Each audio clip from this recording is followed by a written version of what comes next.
วัสดีครับวันนี้เบมชาแนลนะครับก็จะพาท่านผู้ชมทุกท่านนะครับมาตามดูรถเกี่ยวนวดข้าวอีกเช่นเคยนะครับคันนี้ก็เป็นของพรกินรีการช่างครับนี่ครับ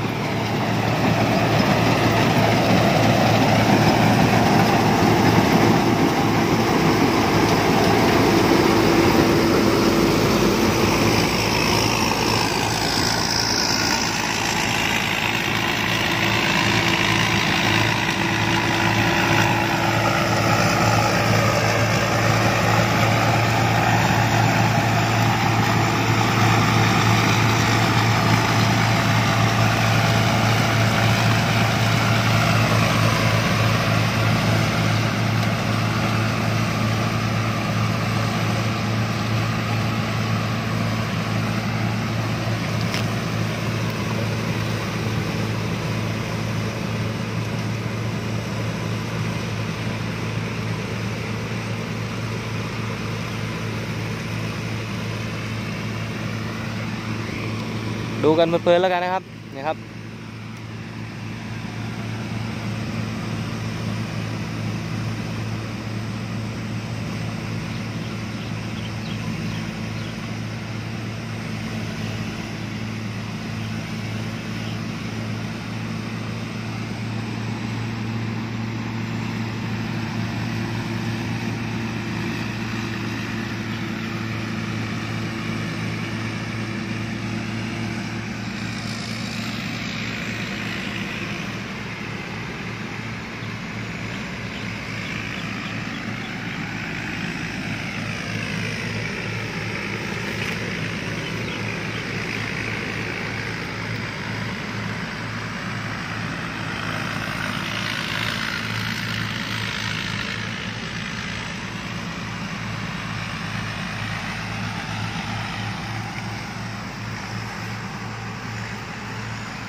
ท่านผู้ชมท่านใดนะครับที่ได้เข้ามาชมคลิปนี้นะครับ